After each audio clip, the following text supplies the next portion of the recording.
berjalan hanya di jalanmu, mendengar hanya suaramu.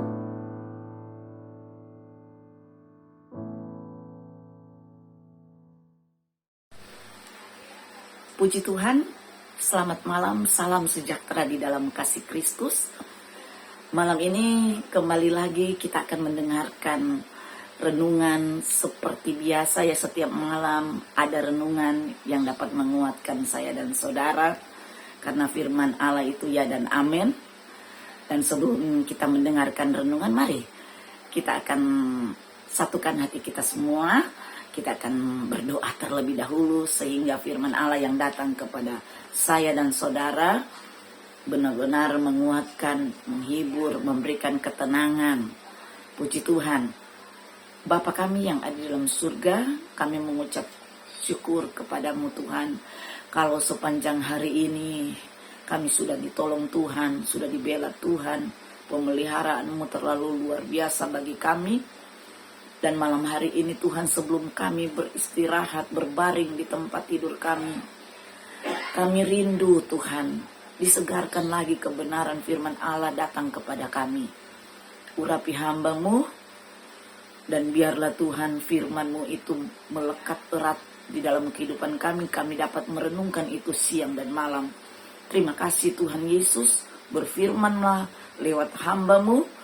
Kami terima dengan ucapan syukur di dalam nama Tuhan Yesus Kristus. Haleluya. Amin. Puji Tuhan. Renungan pada malam hari ini saya ambil di dalam Ayub 42 ayat yang kelima. Ayub 42 ayat yang kelima. Hanya dari kata orang saja aku mendengar tentang engkau. Tetapi sekarang mataku sendiri memandang engkau. Puji Tuhan, renungan malam hari ini saya memberi judul Mataku Memandang Engkau. Saudaraku yang kekasih dalam Tuhan, cerita tentang Ayub ini ada yang sudah lebih mengerti dan lebih mengetahui. Mungkin saudara bilang, wah itu mah sudah cerita yang dari sekolah minggu. Tetapi kita melihat bagaimana pengalaman Ayub itu yang kita lihat ya, bahwa Ayub itu memiliki pengalaman yang sangat luar biasa, sehingga di pasal 42 ayat yang kelima dia berkata, hanya dari kata orang saja aku mendengar tentang engkau, tetapi sekarang mataku sendiri memandang engkau. Saudaraku yang kasih dalam Tuhan, Ayub hanya mendengar tentang Tuhan dari kata orang ya. Dari kata orang saja dia mendengar tentang Tuhan. Ayub tidak pernah memiliki pewahyuan tentang Tuhan. Sehingga kalau kita melihat, kita membaca ayat-ayat sebelumnya, Ayub mengalami atau kehilangan semua ya. Dia kehilangan anak, kehilangan harta benda ya. Dia alami itu semua sebelum dia mendapatkan pewahyuan dari Tuhan. Tetapi kita melihat di sini, walaupun dia kehilangan segala-galanya, tetapi ketika dia mendapatkan pewahyuan, Tuhan ganti. Semua Tuhan ganti, 2 kali lipat Tuhan ganti. Apa yang sudah hilang dari Ayub, Tuhan ganti semuanya. Mungkin selama ini kita hanya mendengar ya, ada yang mendengar tentang Tuhan itu dari cerita ya. Dan ada juga yang mungkin mendengar dari dia membaca Alkitab. Ada juga yang dia mendengar tentang Tuhan itu dari kesaksian orang lain ya. Dan ada juga yang mendengar tentang Tuhan itu mungkin dari khotbah-khotbah hamba-hamba Tuhan. Dia mendengarkan tentang Tuhan ya. Tetapi di sini kita melihat bahwa Ayub, ayat yang terakhir, dia boleh berkata bahwa mataku memandang Engkau. Bagaimana hubungan Tuhan dengan Ayub waktu itu ya. Tetapi kita tidak mungkin memiliki pewahyuan tentang Tuhan. Kita benar-benar mengenal Tuhan. Tuhan bukan hanya mau mendengar tentang Dia ya. Tuhan mau di dalam kehidupan kita ini bukan sekedar mengenal tentang Tuhan seperti yang saya katakan tadi, dari cerita, dari kesaksian orang, dari membaca firman, dari khotbah hamba-hamba Tuhan. Bukan itu ya. Tetapi Tuhan juga mau kita berkata sekarang ya.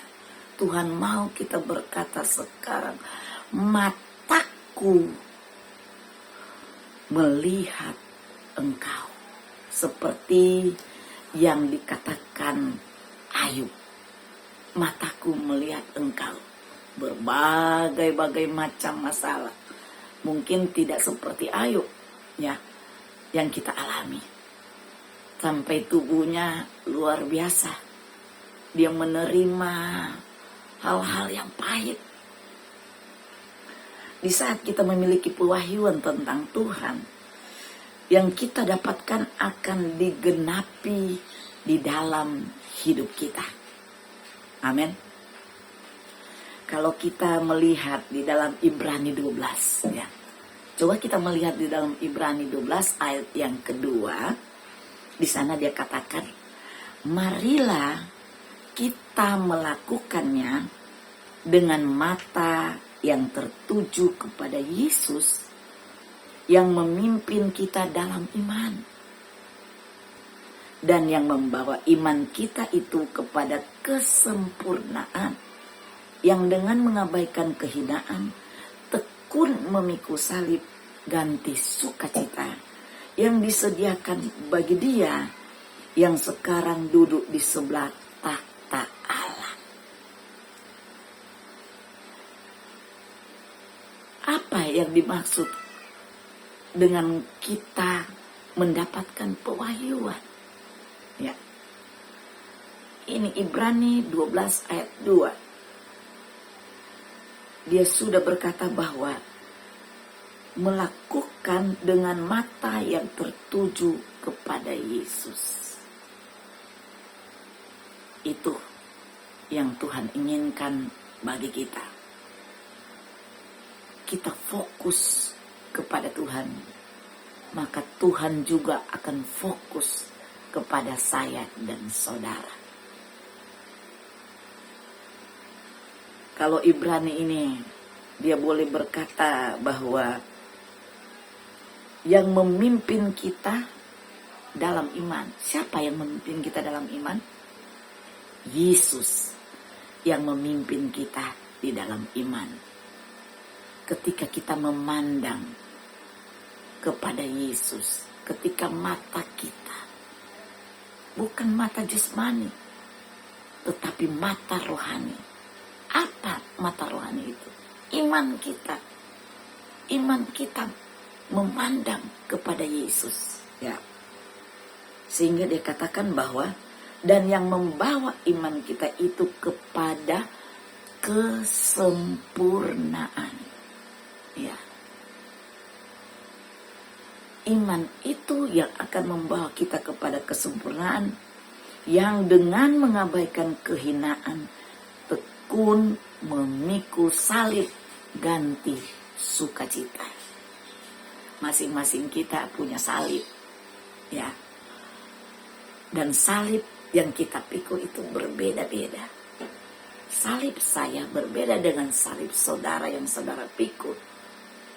Tetapi di sini dia katakan memikul salib ganti sukacita. Luar biasa. Pikul salib tapi ada sukacita yang disediakan bagi Dia yang sekarang duduk di sebelah takhta Allah. Kita bersyukur kita memiliki Tuhan yang mati, tapi tidak mati terus. Dia mati tapi dia bangkit, dia hidup. Dan dia naik ke surga, dia kembali kepada Bapa di surga. Duduk di sebelah kanan Allah Bapa. Itu yang membuat saya dan saudara merasa bersyukur memiliki Allah yang hidup. Kalau kita tidak punya Tuhan yang hidup, Tuhan yang mati-mati terus, waduh, tanda tanya, mau kemana kita? Tetapi kita bersyukur, kita memiliki Tuhan yang hidup, yang memberikan kita kekuatan, yang menjamin keselamatan kita, yang menjamin hidup kita sampai kita akan diselamatkan oleh Tuhan. Dan jangan lupa saudara, kalau kita sudah merasa kita diselamatkan oleh Tuhan, ada banyak di sekeliling kita, keluarga yang terdekat atau keluarga yang jauh yang perlu diselamatkan. Mungkin saudara tidak akan datang bersaksi kepada dia. Seperti tadi, ada orang mengenal Tuhan lewat kesaksian. Ya. Ada orang yang mengenal Tuhan lewat cerita, lewat membaca Alkitab, lewat melihat hamba Tuhan berkhotbah. Tetapi kita, lewat doa kita naikkan kepada Tuhan. Tuhan tolong jiwa-jiwa yang perlu diselamatkan. Terlebih dia katakan dari Yerusalem, berarti dari keluarga kita dulu. Ya, kita mau diselamatkan oleh Tuhan. Puji Tuhan, inilah renungan pada malam hari ini. Bahwa mata kita dengan iman, ya, mata kita memandang kepada Yesus. Puji Tuhan. Terima kasih Tuhan Yesus, lewat kebenaran firman Allah pada malam hari ini, biarlah Tuhan memampukan kami sehingga kami tetap memandang Engkau. Salib yang kami pikul ganti sukacita, karena Tuhan yang mampu memberikan kami sukacita, damai sejahtera. Terima kasih Tuhan. Berkati umat-umat-Mu, berkati hamba-hamba Tuhan dimanapun berada, berkati bangsa dan negara kami ini Tuhan. Berkati orang-orang yang ada di sekeliling kami, berkati keluarga kami, baik keluarga yang dekat maupun keluarga yang jauh. Terpujilah nama-Mu Tuhan. Dalam nama Yesus kami sudah berdoa, mengucap syukur kepadamu. Haleluya. Amin.